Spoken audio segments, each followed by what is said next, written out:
Πού τα βρίσκε η ΜΚΟ τα λεφτά?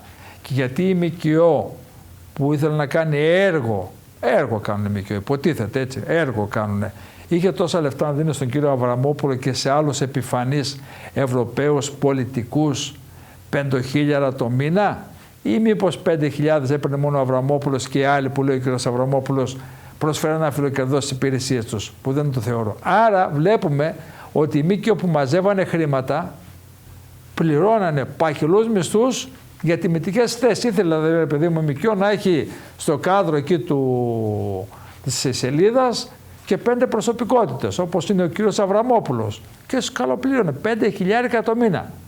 Είναι παράνομο αυτό που έκανε ο κύριος Αβραμόπουλος? Εγώ δεν το γνωρίζω. Είναι ηθικό? Ο κόσμος κρίνει. Το δήλωνε? Ναι, οπότε λέει ο ίδιος το δήλωσε. Πλήρωσε φόρους? Πλήρωσε. Το θέμα όμως είναι όχι αν πλήρωσε φόρους.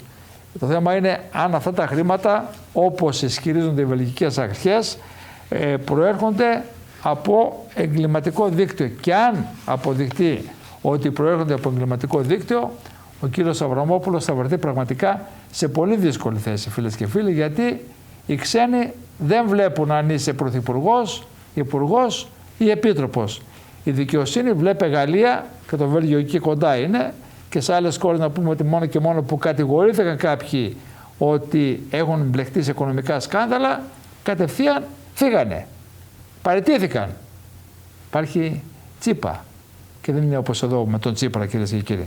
Λοιπόν, ο Αβραμόπουλος, για να πούμε, θεωρεί αβάσιμο το ζήτημα και δεν θα κάνω χρήση της ασυλίας και ζητώ πλήρη δικαστική έρευνα. Τι να το ευχηθούμε? Να το ευχηθούμε καλό κουράγιο στην ώρα περιπέτεια που έχει μπλέξει.